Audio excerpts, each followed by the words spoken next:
Hi everyone, eu sou Fabrício Paes, optometrista aqui na Austrália, e hoje eu vim falar para vocês sobre um tema que vem afligindo. O último vídeo de 2018, eu estava falando sobre as companhias internacionais em relação à optometria no Brasil.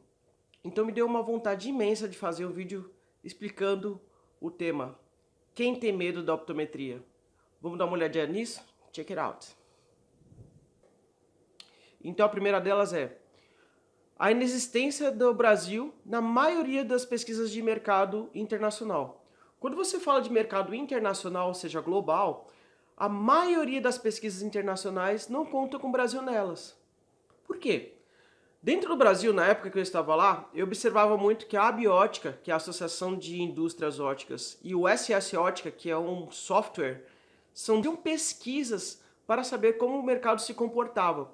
E dentro dessas duas pesquisas observei uma coisa interessante. Não era traduzido para o inglês parte dessas pesquisas, fazendo com que o mercado internacional não tivesse acesso a essas informações. E além disso, essas pesquisas, na maioria delas, entrevistavam as pessoas que trabalham lá, que têm o conhecimento, e não o público em geral.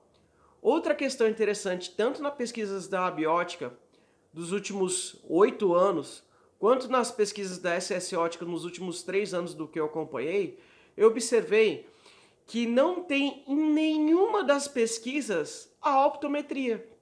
Eles não perguntam de onde veio a receita, quais são os profissionais que fizeram o teste de visão, de onde que esse cliente ou esse paciente chegou na loja para ter o tipo de lente de contato ou óculos. Então não se tem uma informação direta de qual a importância e quais as participações da optometria dentro do mercado brasileiro.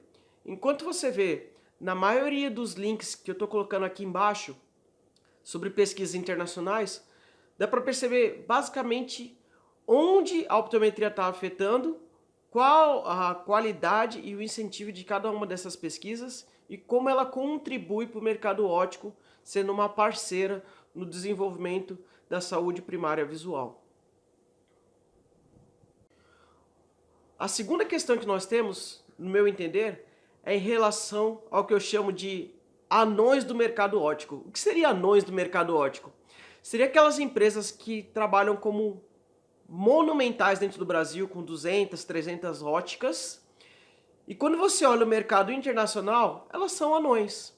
São empresas que você naturalmente olha para elas e você vê que elas não vão ter o crescimento específico. Por quê? Porque elas demandam da necessidade de receita. São mais óticas do que receita sendo produzida, pessoas sendo atendidas. No mercado internacional, como que funciona? Aqui na Austrália, cada um oftalmologista, nós temos 3 optometristas. Por que isso? Porque existe mais demanda na parte refrativa do que especificamente na parte cirúrgica ou na parte de tratamento.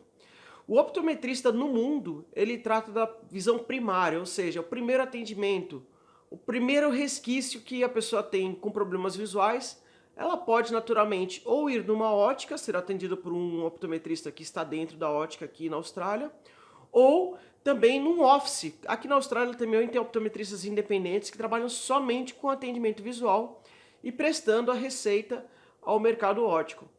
O que acontece no Brasil é que a gente não tem muito clara essa legislação ainda. E os profissionais que estão no Brasil estão engatinhando o desenvolvimento da optometria, principalmente em relação ao público que desconhece parte desse profissional que tem atuado, e faz com que a gente não tenha o verdadeiro protagonismo ideal como nos outros países. Então o que acontece? A maioria dessas empresas óticas, elas trabalham apenas rezando diariamente para receber receitas e pessoas entrarem na loja. Isso faz com que o mercado gire de uma forma extremamente lenta.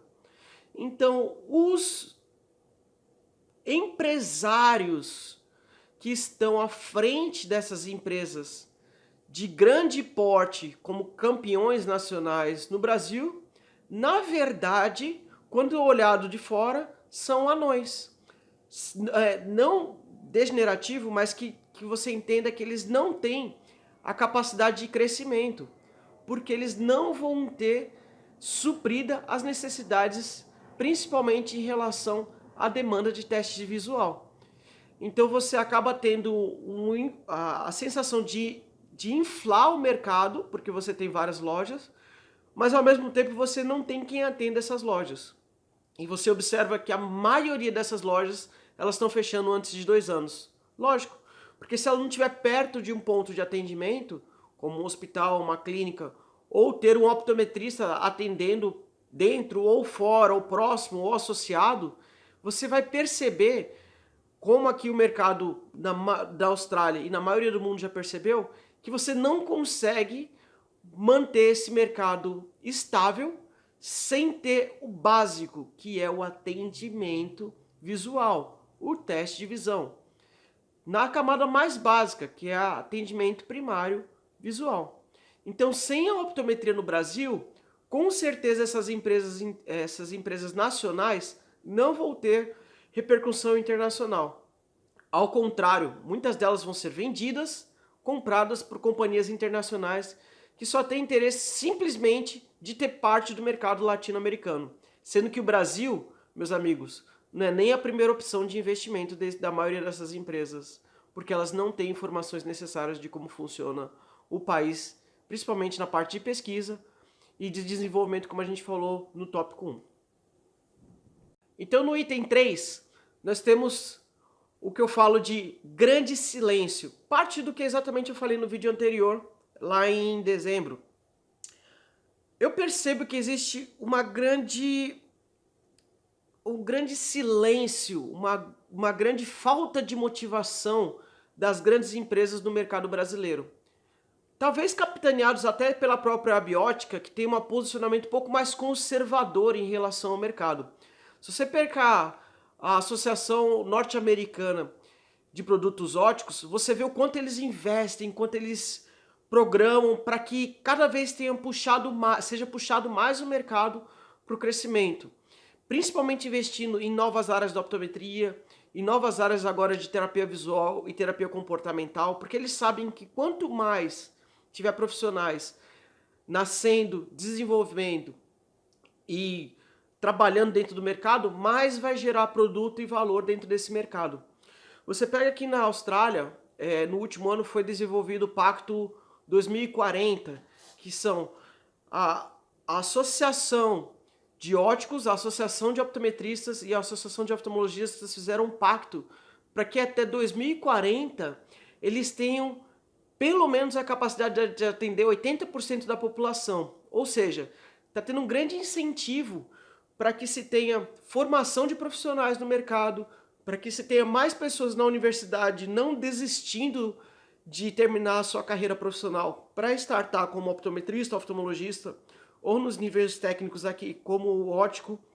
Então você tem cada vez mais o incentivo, principalmente das associações, inclusive financeiro mesmo, inclusive montando infraestruturas de congressos científicos e pesquisa, para que se tenha cada vez mais interesse público pelo mercado e cada vez mais se tenha giro e crescimento financeiro e mercadológico, ou seja, cada vez mais cidades tenham profissionais, cada vez mais tenham produtos sendo vendidos em áreas mais longínquas, e você vê a Austrália com 22 milhões de habitantes se preocupando com um pacto daqui a 22 anos e o Brasil ainda discutindo o que vai ser em 2020. Então a gente tem, na verdade, um delay gigantesco, um gap absurdo entre o Brasil, a realidade do Brasil e a realidade dos outros países. E eu vejo como se fosse um stand-by das empresas internacionais quando estão no mercado brasileiro.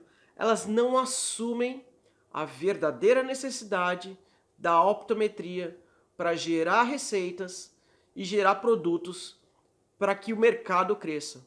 Então você ficar refém de profissionais como é o mercado brasileiro é uma coisa absurda em relação ao potencial que o mercado brasileiro tem em relação ao mundo. Então, como item 4, o que eu coloco para vocês como principal também atravamento desses mercados internacionais em relação ao mercado nacional, eu observo muito em relação a falta de conhecimento da legislação e falta principalmente de informação. Em relação aos decretos 32 e 34, de 1932 e 1934, em relação à DPF 131, que está para ser julgada, em relação principalmente ainda à lei do ato médico e os seus vetos, nos quais, principalmente, de forma geral, não é mais ato exclusivo do oftalmologista o teste visual no território nacional brasileiro. Então, na parte 5, a gente tem o que eu chamo de desinformação ou má-fé. O que é isso? Existem pessoas que estão em torno da optometria ou do assunto optometria no Brasil e faz com que elas tenham, ao meu ver, parte de desinformação e parte de má-fé.